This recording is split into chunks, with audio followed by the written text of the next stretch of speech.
അമ്മമാർ അല്ലെങ്കിൽ പാരൻസ് വളരെയധികം സപ്പോർട്ടീവായ കുട്ടികൾക്കൊക്കെ പ്രണയം എന്നൊരു വികാരം അല്ലെങ്കിൽ മറ്റൊരാളോട് പ്രണയിക്കാനോ മറ്റൊരാൾക്ക് ഒരു ഇഷ്ടം ദാനം ചെയ്യാനോ ഏതെങ്കിലും തരത്തിൽ നെഗറ്റീവ് ക്രിയേറ്റിവിറ്റി ഉണ്ടാക്കിയെടുക്കാനോ ഉള്ളൊരു ടെൻഡൻസി ഉണ്ടാവില്ല എന്നുള്ളതാണ്.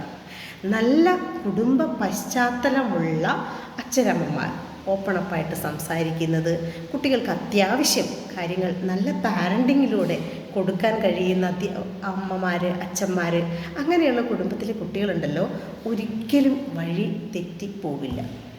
അവർക്ക് ഏത് കൂട്ടുകാർ തിരഞ്ഞെടുക്കണം എന്നുള്ളതിനെക്കുറിച്ചുള്ള ബോധ്യം അവരുടെ ബോധമണ്ഡലത്തിൽ ഉദിച്ചു വരുന്നത് പോലും നമുക്ക് വ്യക്തമായി കാണാൻ കഴിയും. ഇത്തരം കുട്ടികളെ നമ്മൾ നമ്മുടെ അനുസരണയ്ക്കും ഇച്ഛയ്ക്കും അല്ലാതെ നമ്മളുടെ പാരൻറ്റിങ്ങിൻ്റെ ക്വാളിറ്റി കൊണ്ട് വളർന്നു വരുന്നതാണ്.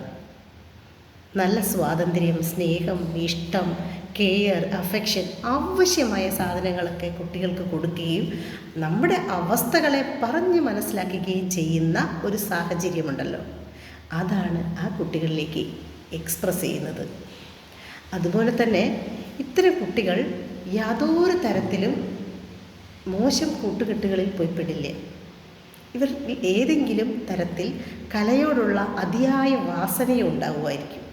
ഈ കലാവാസന അവരിൽ കൂടുതൽ ഊർജവും ആത്മവിശ്വാസവും പ്രയത്നശീലവും ഉണ്ടാക്കി കൊടുക്കും. അതുകൊണ്ട് തന്നെയാണ് കുട്ടികൾ എക്സ്ട്രാ ആക്ടിവിറ്റീസിൽ ഉണ്ടായിരിക്കണമെന്ന് പറയുന്നതും ഇവരിലെ ലഹരി എന്ന് പറയുന്നത് ഈ കലയായിരിക്കണമെന്നും സൗഹൃദമായിരിക്കണമെന്നും നമ്മൾ പറഞ്ഞുകൊണ്ടിരിക്കുന്നത്. കാര്യം അവരുടെ മനസ്സിന് എപ്പോഴും ഒരു പീസ്ഫുൾ അറ്റ്മോസ്ഫിയർ നമ്മൾ ഉണ്ടാക്കി കൊടുക്കണം. അവരിൽ നന്നായി കമ്മ്യൂണിക്കേഷൻ പറയാനുള്ള ഒരു ഓപ്പൺ അപ്പ് വേദി ഉണ്ടാക്കിക്കൊണ്ടിരിക്കണം. നല്ലൊരു പാരൻറ്റിങ് നമ്മൾ അവരിലേക്ക് എത്തിച്ചു കൊടുത്തുകൊണ്ടിരിക്കണം. നമ്മൾ ഒരുപാട് സ്ട്രെസ്സും മാനേജ്മെൻറ്റും പ്രോസസ്സും ഒക്കെയുള്ള ഒരു ലൈഫിലൂടെ പോവുകയാണെങ്കിൽ നമ്മുടെ കയ്യിൽ നിന്ന് നമ്മുടെ കുഞ്ഞുങ്ങൾ പതിയെ കൈവിട്ട് പോകുന്നത് നമുക്ക് കാണാൻ പറ്റും.